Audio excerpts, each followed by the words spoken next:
Hello, folks, and welcome back to another session in the Global Finance Summit. Here we are, day 2, session 4. Gosh, it has been a busy agenda. Here we are for this one. I've got a lady who should be very familiar to regulars around my podcast, the GrowCFO Show, Susana Serrano-Davey. Susana is one of our GrowCFO mentors and a frequent guest on the podcast, and is very, very good at all of the soft skills areas. And today is going to be no exception. Executive level challenging conversations. I'm really, really looking forward to this, and I'm sure it's going to be a great presentation. Before we start, I'd just like to say thank you to our sponsors, Xander, Aquila, Mayday, Lucidity, and our own GrowCFO Future CFO program. What we're doing today is eligible for CPD and CPE, and from that point of view, we will be popping some questions up in a poll during the session. And I know Susana is going to put lots of questions in the chat as well. So please, if you want to claim CPE in particular, make sure you respond when anything comes up. I'm going to launch the first one now. Just give a minute or so for you to answer those questions. But while you're doing that, I am going to hand over to Susana. Susana, welcome to the summit. Thank you, Kevin. Well, hello, everyone. Good afternoon. If you came here today thinking, I'm just going to sit back and listen and relax, you're in the wrong place. So what I need to do, or what I need to get from you for this session to be really enjoyable for me and for you, is to get you to interact. So I'll introduce myself properly in a while. But in the meantime, I'd just like you, because how many participants do we have, Kevin? We have, gosh, Susana, you caught me on the hop there. There are 60, gosh, it keeps going up. Excellent. So in can I ask you? In the 60s. Oh, we just got into the 70s. Right. We're still early in the session, so people are still logging in. Ask people to type. Kevin, are we going to use the chat or the Q&As? Yes. We'll use the chat for the questions you ask that you want responses for. Okay. As we get to the end of the session, if people want to raise questions to you, we'll use the Q&A. So for the moment, please use the chat and write in the chat, where are you calling us from or joining us from today? Because one of the inspiring things about working within the CFO community is that, hey ho, there are people all over the world, and that is very, very exciting. Kevin, can you share some of the names that are coming out? Yes, we've got Daryl, who says he's in my office. You were around a lot yesterday. Lisa, Wisconsin. Ellen in Beacon, New York. Caroline, Northern Ireland. Laura's in Burnley, UK. Jennifer's in Callender. Gosh, these are moving up the screen so fast I can't read them. Josh in Toronto. Lisa in my flat, London. Denisa's in Prague, Czech Republic. Louise is in West Yorkshire. James in London. Ira in Montreal. I'll stop you there. So keep your places coming. So good morning to those of you that are at the other side of the Atlantic, and good afternoon for those who are in Europe, and evening to those that are in Asia, because I'm sure there'll be somewhere there. So today, what we will talk about is finding your voice in difficult conversations. And I will have one more key question that I want to use to kick off this session. And that question is, and I would like you also to put the answer, some of the answers in the chat. What is that difficult conversation that you wish you could have, or perhaps you are dreading and you're just avoiding like the plague, but you think that conversation is too dangerous or too difficult? Perhaps being really honest with your line manager, or providing constructive feedback to a member of your team, or telling your partner at home that they need to chip in a little more with the chores. What is that difficult question or difficult conversation that you are hesitant to have? Performance issues? Tell us. I can't read from here, Kevin. You're on mute. Sorry. End of year cash balance is not going to be as high as what the president is expecting to be. Maria's saying performance issues. Lade is saying telling my bosses they're too involved. Chris, delivering potential bad news to business partner. They cannot do something that they have asked for. Eileen, performance salary issues. Lai, promotion. Rodolphe, performance issues. Caroline, performance issues. Common theme there. Erin, my CFO is having difficulty being transparent with our board. Julia, none right now, but in general, confrontations makes me anxious. Valerie, say you want a Let me stop promotion or you a there. raise. There's going to be a lot. So I Yeah, just there's want a to lot. They're get still coming in. great, keep them coming. But I think the point I'm trying to make here is we all have a difficult conversation that we are postponing or avoiding. And is that, I think the chat is demonstrating that right now, don't you think, Kevin? Absolutely. Absolutely, Great. Suzanne. It's demonstrating exactly that. And what I want to do is talk to you about a mask. Because do you remember COVID? We all remember the days when we had this thing on and you just couldn't get your point across because you could see your eyes and your facial expressions were missing and it was just difficult to communicate. And I'm using this mask as a metaphor because I think that when we shy away from having difficult conversations, we're putting a mask on. A mask that is really having an impact on our ability to have good working relationships, on our ability as well to be seen as credible leaders in our organizations. So I hope that throughout today, I will persuade you a little bit to take off your mask and to embrace having those difficult conversations, because however reluctant we are, in my experience, there's always good things that come out of having difficult conversations in a constructive way. So that's what we'll talk about today. This image, I'm sure you all feel identified with. I think one of the starting points is thinking, we are normally we're in opposition, we're in that chess game where it's me against you. But quite often when you think about the situation more neutrally, you realize that it's not like that. You have a position and a situation that perhaps is different to that other person. You're normally doing whatever you can with the best of your intentions. And yet we imagine that the other side wouldn't apply the same. So I'm trying to break some of those myths with today's session. I'll introduce myself now. So as Kevin said, I'm one of the professional mentors with GrowCFO. I have worked in finance for many, many years. Look at my grays. These were all difficult balance sheet and P&L problems that brought my gray hair on. And of course, I have experience as a CFO, but 4 years ago, I gave away my corporate career to think, right, I need to do something different. And what I have been doing since then is I have become a mentor. And I spend my life mentoring one-on-one, doing sessions like today's, writing books. I'm going to show you my babies. I published these 2 books, which is the same one in English and Spanish 2 years ago. I remember having long conversations with Kevin about this. And I'm currently writing my 2nd book, which is all about confidence. And the one thing I discovered throughout my journey to step away from a corporate world to becoming a professional mentor is a method that I use in my book, in my mentoring, but also I will use today. And that method has 3 key ingredients. One of them is a recipe, a pattern, and the one today you will hear about as we go through the session. The second one is personal stories, because all I can share is what I have learned through my experience. That's all we can share. And therefore, they also bring a little bit of context into why we think this theory works. There needs to be evidence. We are finance people. We like data. We like evidence. So stories for me are a way to present you with some potential data. And the last one, which is where you come on board, is powerful questions. Because I don't have the answer to all those situations you have described on the chat. You will be in a multitude of scenarios and there isn't a single answer. But with powerful questions, what you can do is you can discover your own solutions to your problems. So that's what we'll do. And the method that I'll share with you today is clear. But before we step into how we go about managing those difficult conversations, let me tell you a story.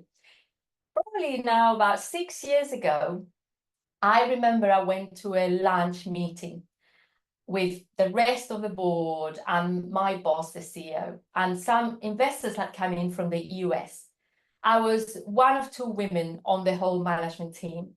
And we were chatting away, having lunch in this very fancy place in Puerto Banús in Marbella. And my boss made a comment, pointed at me and said, yes. And he said to this American chap, yes, and we have another one in the management team. You cannot believe how offended I was by that comment that he made. Almost like I felt like the trophy female on the boardroom. And of course, what that meant is that it ruined my lunch. And that was a Friday. I went home. I was absolutely livid, complaining to my husband, thinking, right, that's it. I've had enough. I'm going to think about changing jobs. This is totally unacceptable. But what did I do? First of all, I calmed down. And then I had that difficult conversation that I think many of us wouldn't have had. Because if you look back at your experience when something like this happens, have you had the courage to speak to your CEO or to your line manager and say, look, which is what I did with Jesus. I said, I just wanted to share with you that I was really offended by a comment that you made last week. And I want to get it off my chest. I'm sure you didn't mean any harm, but this is what happened. And that this is how it felt for me. And of course, he was mortified. He was really apologetic and said, oh, Susana, I never realized that that could be interpreted in the wrong way. And the long story short is that at the end of that meeting, I felt relieved because I had got it off my chest. I felt supported by him. He also then became a lot more careful around certain things. And we continue to have a really good relationship, and I would say even stronger than before, because I used to have quite a lot of difficult conversations with him. This is just one example. So my point is that having those difficult conversations, however scary, will pay off. And this is what I want us to focus on today. So the first step in this method that I'm going to share with you of CLEAR is C, confront your fears. Whatever that situation that you've put on the chat is, whether it is to talking to somebody about performance, to being really honest with your boss, or whatever it is, if you boil it down, the thing that is stopping you from having that conversation is a fear. So we need to acknowledge that. And that means that we're not being objective. We are letting our fear take the step that actually is a strategically intelligent step to take. Often when I mentor people, and I have one particular mentee at the moment that is going through these, someone that has a lot of challenges with their line manager because she calls him off at short notice to present something tomorrow. She never turns up. Well, I'm sure many of you on this forum today know the story, have issues with him. And one of the conversations I had with him is that when you don't, especially with certain personalities, when you don't step up and take your place and respectfully express your needs, instead of saving the fear that this person has, and many of us have, is the fear of losing our jobs, what we lead to is the opposite. So instead of solving our problem, we end up being undermined in the eyes of others because we're not acting confidently, we're not acting assertively and respectfully. So the first step is confront your fears. And how do you do that? Normally, when we're thinking about, I want to have this conversation or I don't want to have it, the thing we're thinking of is doom and gloom. We're thinking about that worst case scenario. So this is a question for you all in the chat about that thing that you think you'd like to have the conversation. What is the worst thing? So being fired is one of them. What else? Write in the chat. What is the worst thing that could happen if you have that conversation? Kevin, you tell us. Ruining your relationship? You don't agree? Ruining your relationship, possibly. Usually the worst thing that can happen is a lot less than you think it's going to be. Not being understood. Respect being lost is coming up, have a disagreement, Yeah, being fired or not getting the raise that's due, not being understood, ruining the relationship, more overbearing scrutiny and short deadlines, uh, delivering the message in a way that's unintended, being misunderstood, opinion not valued, loss-loss situation. I that's find really that a some lot of really my good staff will points be there. fired and I'm powerless to stop it. Thank you. I'll Falling stop you out. now, Kevin, because there's too many. So I just want to get a flavour. You've made a lot of interesting points there. But I think one thing we can do to overcome those fears, which are the ones you have, is just think about what can it be gained from the conversation. So instead of only thinking about what is the worst case scenario, what can it be gained? Because quite often, as in the case that I told you about when my boss offended me, there was nothing to lose because I had lost my enthusiasm. I had lost my respect for him. I was ready to find another job. So when you think about it, in many of the situations that we're worried about having the conversation, there is not what is to be gained is much greater than what is to be lost. And we will talk about also whether that thing that we think is going to happen is how likely is it? How likely do you think you're going to be fired? How likely is it that your relationship will be ruined? Because generally, in my experience, our worst fears don't materialize. And sometimes we're on the opposite. We are pleasantly surprised because when we have the conversation, of course, in a constructive way, and we'll talk about that in a minute, then relationships strengthen instead of weakening. So I challenge your assumption. What is the worst thing that could happen? And when you think about that, ask yourself, how likely is that to occur? And what can be gained? Any comments on that up until now? Or shall we move on to the next point?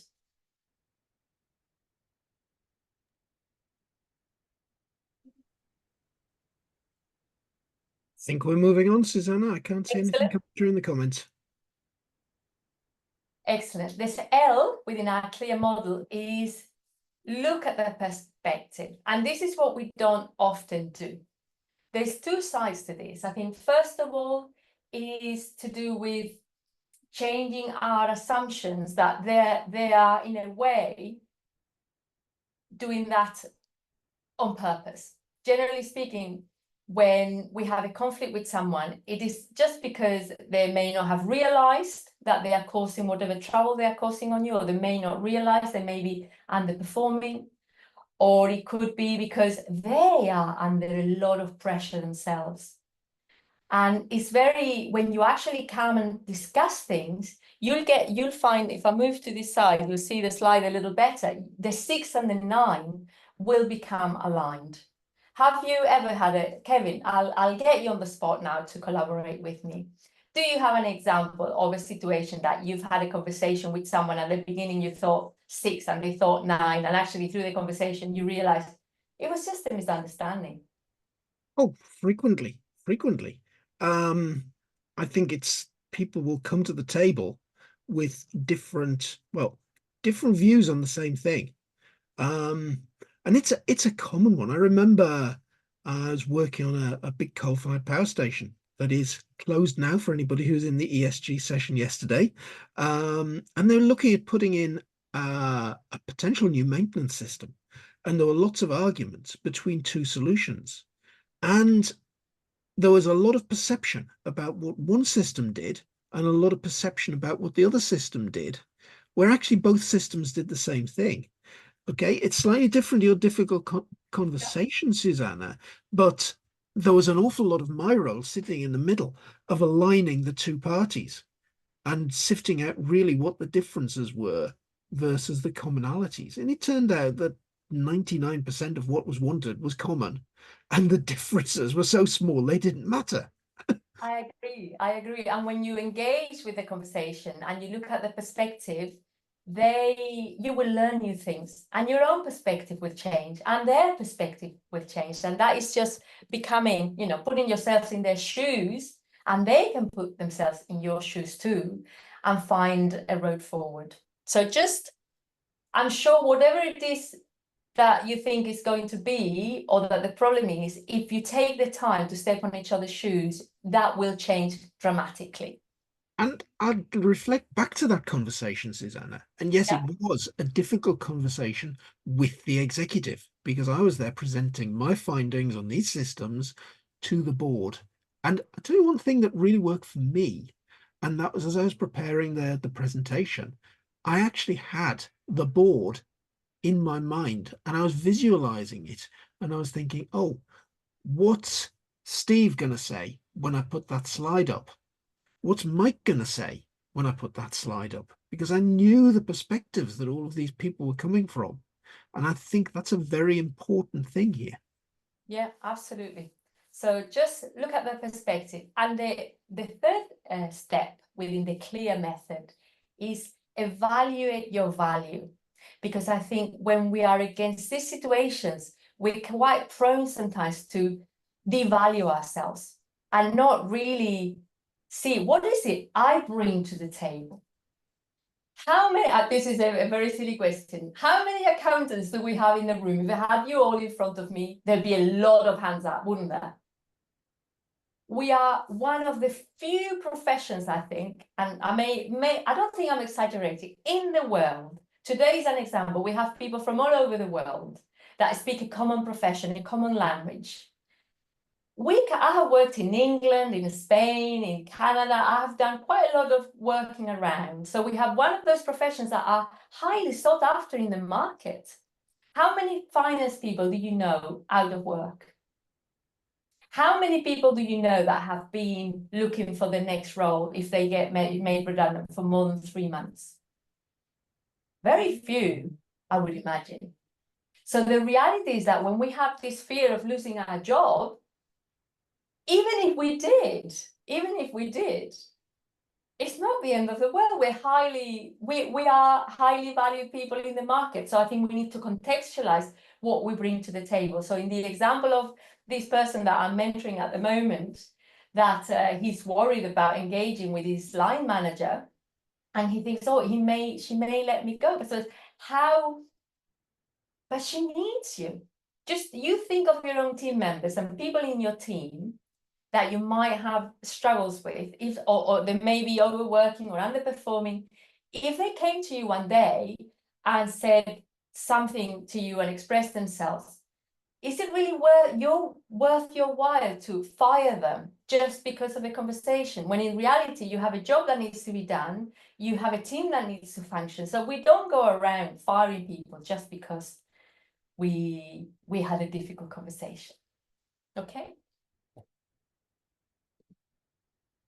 And think about everything, because sometimes we forget that we bring a particular expertise, or we may be a key member of, like Kevin was talking about earlier, of us almost acting as a facilitator, or it may be that we know a lot about the business. So my question to you is, what is my worth? What are my skills? What are the things I bring to this situation? Because in the example of, for instance, a conversation with a team member that is not performing, what you're bringing to that table is constructive support. Because if you do it right, not only you can point out to them that they are perhaps underperforming, but you can help them perform better. So in a way, you have the ability to solve the problem and get them to improve as well, not just feel like they're being told off. And of course, there's a bit of an art about how to share bad news. And I have written, and I'm sure, Kevin, we need to do another podcast on this.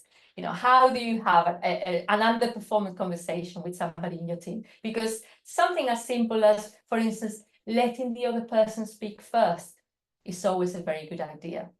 Or in a conversation, if we move now to the part of having that conversation, if you prepare for a difficult conversation and you have your notes, I'll give you another story. Somebody, again, someone that I'm mentoring today, at the moment, a few weeks ago, he said, oh, I'm going to let go of this woman because she's just not doing the job. She's terrible, blah, blah, blah. So he went into that conversation with her, and he effectively said, you're doing a really poor job.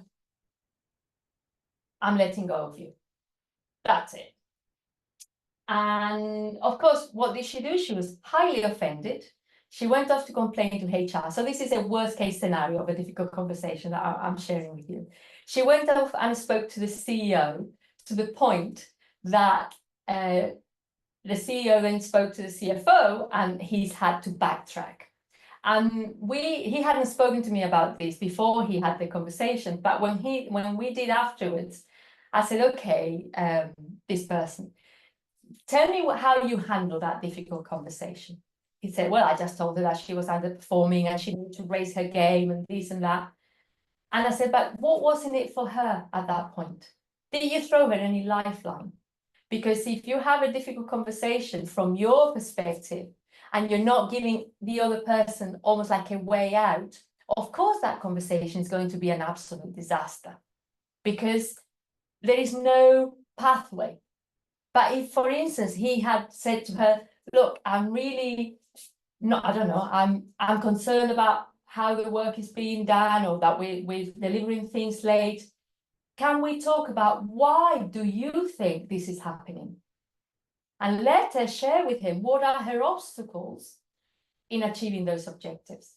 And once you get the other person's perspective, it's much easier to find that pathway that I'm talking about. Does that make any sense to you listening?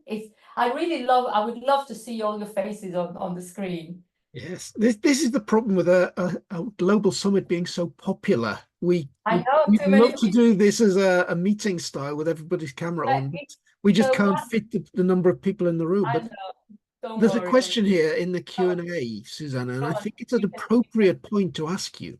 How do you approach someone about performance that has no self-awareness, even with evidence? Well, with a lot of sensitivity and a lot of patience would be my response, because quite often people do get made redundant without any warning whatsoever. And I think in that situation, I think both the person that lacks self-awareness and also the line manager of that person are jointly responsible for that situation. Because I think when you don't sit down, first of all, we're all extremely good at giving the pat on the back, saying, well done, I really love that, hey guys. But we are rubbish. Come on, put it in the chat, put your hand up, we could do a little poll. Do you really regularly, when you have something that frustrates you or you're not happy with in your team's performance, do you do something about it when it's a little problem, when it's a small thing? Yes or no? Because I guess many of you, no, exactly. Thank you, Louise. I guess many of you will be biting your lip.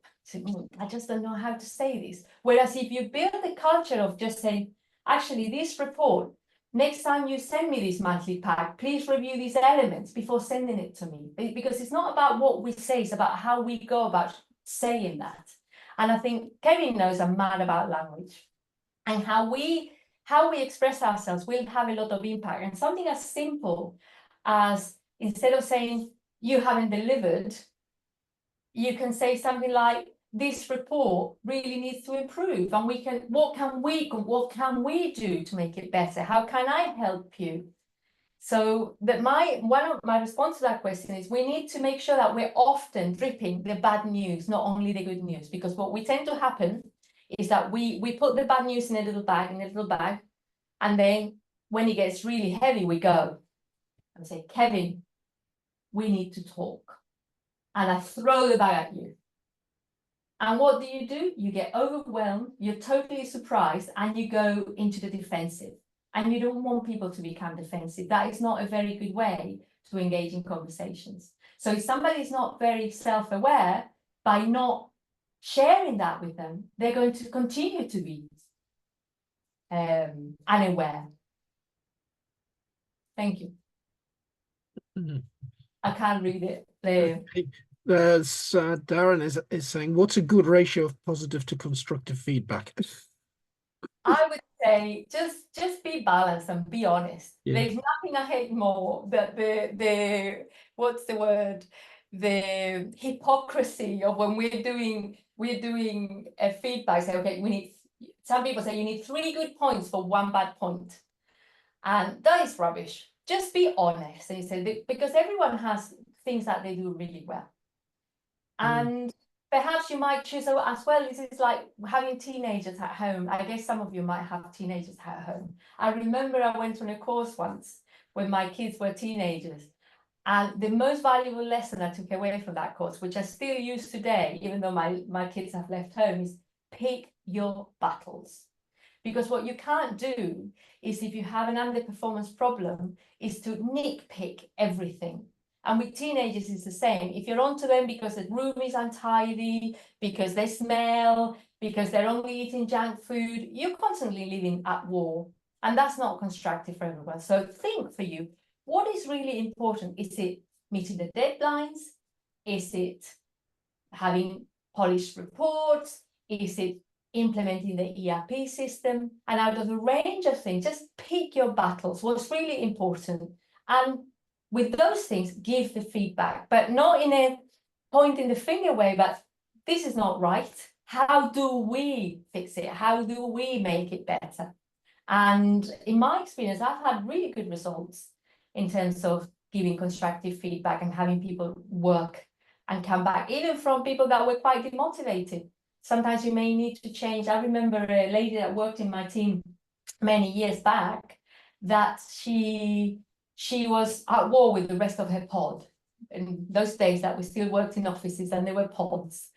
And she was not performing, she was not happy, and her team members were not happy. And in the end, the solution in her case was we changed her role to a different team, and she had the opportunity to start afresh. She was clear on what the issues were, and yet in the new team, she flourished, and she became one of the best team members I had at that particular time. So I think a tendency that we tend to do as well with underperformance is we write them off. And I'm not willing to write people off without first having that honesty and being able to speak to them. And also something that I think is important is jumping on the spot when the problem happens. I remember when I was in the office that I remember once one of my team members effectively was extremely rude to someone in IT. She told her something on an email that I wouldn't repeat because it would be rude. So what did I do? But that same day, I called her in to have a meeting, and I said, Isabel, I hear there's been some trouble today. Can you tell me what happened? And she explained, and then I explained the version I got. And clearly there had been a little lost in translation, but her behavior had been totally inappropriate. But we walked out of the room happy with each other. She then reflected and felt uncomfortable about her behavior. And eventually, I think she got close. She effectively apologized to this other girl. But if I hadn't done that, if I hadn't jumped on it on the spot, it probably would have created a drift, a permanent drift between those two people and potentially the departments as well. Next step, act and speak, because we've gone on to that. And I think something that is important in this area of having the conversation is creating the right landscape to have a meaningful conversation. I remember once, and this is one of the stories I told in my first book, I had a job that was very demanding, quite a senior job, and I had a very busy boss that was she was very alpha, very fiery.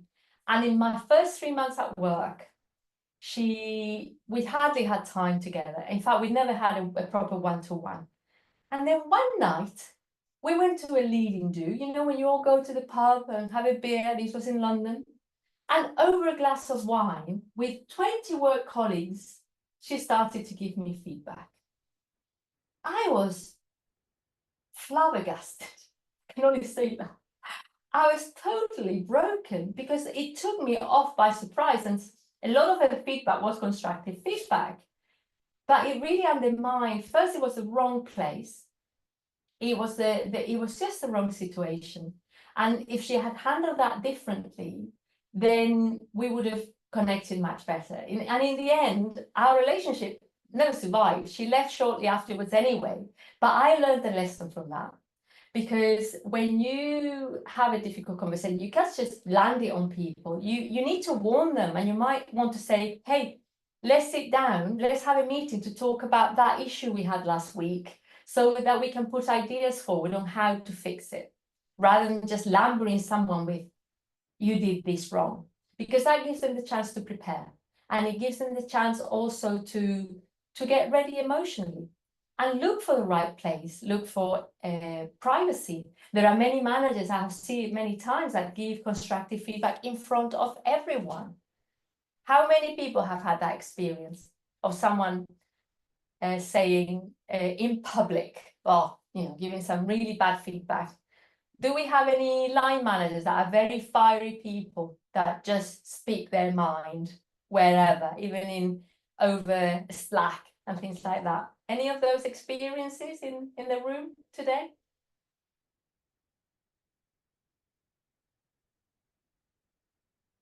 No comments, Kevin? No comments, Susanna. Nobody's Okay. responding to that one. Well, I certainly have had those experiences, and I think sometimes we tend to do that because dealing with conflict properly, it takes time and it takes effort, and of course we're all very busy. Somebody put something. I learned earlier about joking about tick. I learned early on about joking about tick marks in audit many years back. It was a throwaway comment that affected the person I said it to, and someone else raised the feedback. It was a lesson in private feedback and not joking about feedback. Yeah, absolutely. Yeah. So when you act and speak, you need to pick the right place, you need to prepare appropriately, you need to give the other person the opportunity to prepare as well by letting them know that you're going to talk to them. And then I think the chances of having a productive conversation is much, much higher than if we don't do this. Any comments you want to add to this, Kevin? I don't think so at the moment, Susanna. I think carry on to the next point. We carry on. And the last one is reflect and release. Because I think sometimes let's assume you've had the conversation, and some conversations will go really well. And you'll think, wow, thank God I did that. And some conversations will be 50-50. And some conversations will be an absolute disaster because somebody will have a wobbly and they'll call HR just to go worst case scenario. Those are the three things that might happen. So when it's gone well, you can move on in the comfort that it's been sorted. But when it hasn't gone so well, I think sometimes it's thinking about how could I have handled that differently? Because sometimes we do put our foot in it, especially when we haven't learned those lessons. Our colleague gave us the example with the audit ticks earlier.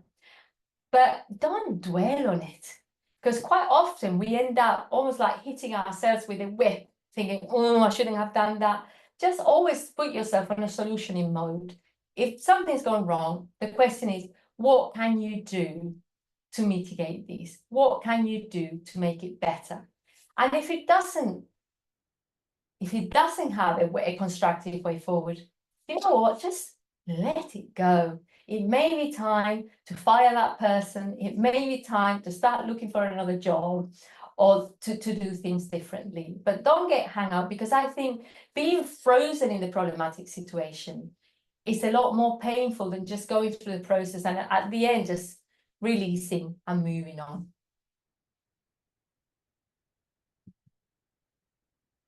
So there you have it. This is the main points that I wanted to share with you. Clear, confront your fears, acknowledge that that is the one thing that is stopping you. It's not them, that they might have a bad reaction. It's your fear about what will happen to you if it doesn't go well. 2, L, look at their perspective. Have you really taken care of to thinking about what is in it for them? Why can't they do it well? Have you asked them, how can you help them? Because quite often I think we don't do that. We just look at the situation from our view and we're not changing that 6 into a 9 or vice versa. The third one, E, for evaluate your value. Don't put yourself down. I'm sure you have a lot of good things to bring to the table that are going to help you, because that person also needs you, because you can help them and you have great skills. So don't forget that. Don't put yourself in your, oh, I'm weak, because you are not weak. Act and speak. The longer you put it off, the more the conversation will the more the situation will get difficult. And therefore, the quicker you get over it, the sooner you stop losing sleep. Because, come on, in the room, I'm sure many people lose a fair amount of sleep over these unspoken conversations. And finally, reflect on the release, just learn from it.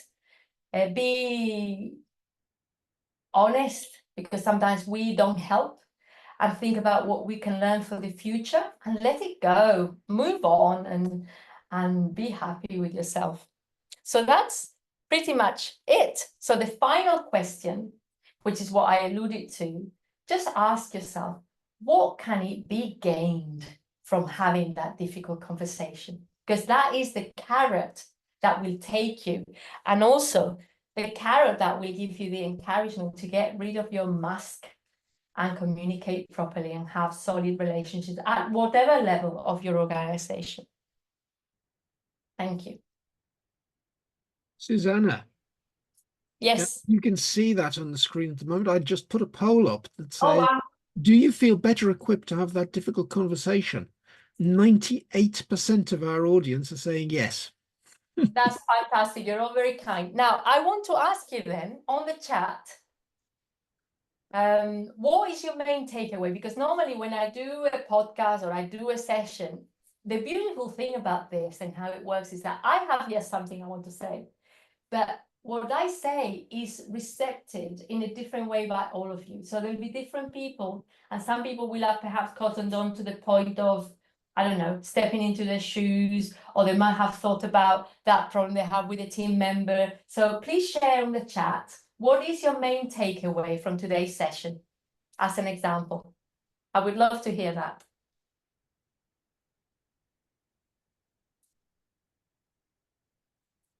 Oh gosh, these are coming up so fast I can't read them, Susana. Speaking timely to the issue. Oh, God, that's gone. It's off the screen. Gosh, hang on. Let's get back to it.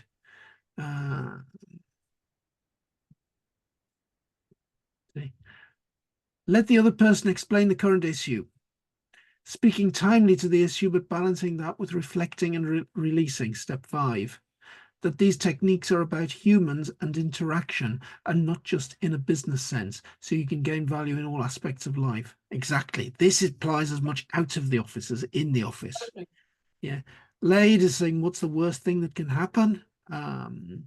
Louise, should drip feed smaller issues? Absolutely.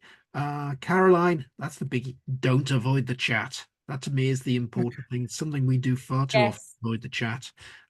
Jay, look at their perspective. Lee is saying, you make me feel so much better about myself. Andrew, build a good rapport with the board so you can speak your mind. Yep, good rapport is key. Eileen, my biggest fears may not be real. Yes, it's true. Patty, in the conversation with an underperforming employee, let them speak first. I normally do that, but this was a fantastic reminder. Definitely let them speak first. If there's something that needs to be resolved, it can only happen after the difficult conversation is had, and then you can move on. Yes. I am very forward and direct. I realize I need to still be direct, but perhaps with a little bit of patience. Yep. Yes. The reminder of the value of nipping things in the bud. Evaluate your value.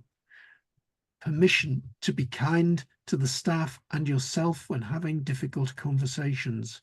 Timely resolution and regular feedback. Be confident and consider audience perspective. The whole picture presented timely and honest. Don't hide. Don't let it fester. Spend time to think it through instead of being rude. Reflect and release. I've been practicing that this past month. I don't like laying awake at night with a would have, could have, should have 2020 hindsight. Recognize your value and be less self-depreciating. Yep, good one. My main takeaway is I've worked with far too many bad CFOs and need to become one to be part of the change for good. Yep, Daryl, that's great. Come along and join the Future CFO program. No, I have to say, it's so wonderful to have the audience wrap up the session, because we all take different points away. And I love the point somebody made about life, because a lot of all the work I do, both at mentoring finance people and as a writer and as a mentor, I don't think you can separate the two, because the challenges that present themselves at work are just a manifestation of the challenges we have personally. So we're the ones that we can become self-aware. Somebody earlier as well talked about having team members that were not self-aware. We all can become more self-aware. So doing these reflections sometimes takes you back and think, yeah, perhaps I'm not doing exactly what I could be doing to. I'm sorry, this is a pop-up. It stopped me seeing the screen. So the whole point is that you can't separate work and life. Any sensible tip will help you in both environments. Now, so that's it from me, really. Kevin, you can. We've got one question left, Go Susanna, on. in the Q&A, and gosh, we haven't got time to answer it. I'll do a How quick do you one. address reorganizations because the organization is transitioning from a new methodology and the current process and job descriptions have become obsolete? My answer to that is, when we were doing our future finance functions webinars, I did a 6-part series on managing change. Sorry, 8-part series on managing change, 8 one-hour webinars. How do you manage change? So if you've got 8 hours to spare, we can probably answer that question. But it involves a lot of difficult conversations. It involves taking people on a journey. It involves communicate again. My experience is you actually get people involved in designing the solution, so they're bought in. Gosh, Susanna, want to add any more to that? No, we'll do a podcast on it, Kevin. And of course, there's a ton of material already on the podcast list. You can Yes. look at that in my website as well. And Kevin, you had what I'd like to do as well. As I said to you, I have my babies, which are my books. So I'd like to invite you all, if you want to participate in a book draw, to sign up to the link that Kevin is going to put on the chat. Susanna, just give me a moment because the link has disappeared from my screen. That was in the email you sent me on. Is it gone? On Monday. It's gone. Don't worry. No. We'll get it up there. We'll get it up there because I do want to put that on the screen. Or the alternative is you go to my website, which is www.serrano-davey, all one word, without the hyphen.com. And if you sign up to my list, all of the people that will sign up between today and tomorrow morning will take part in a draw.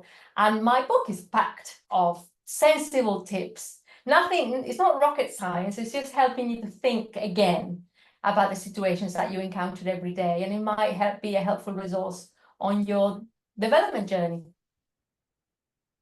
2 seconds, Susanna, and I will put the link in the chat for people.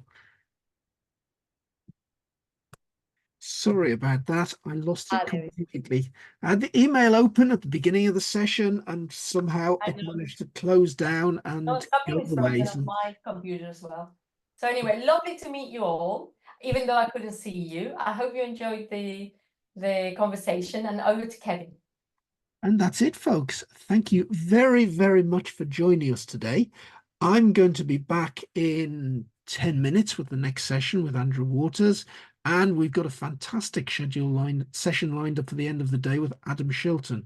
Adam is always brilliant value for money. So please come back in. Susanna, thank you for a brilliant session. My pleasure. Have a good afternoon, morning, or evening, everyone.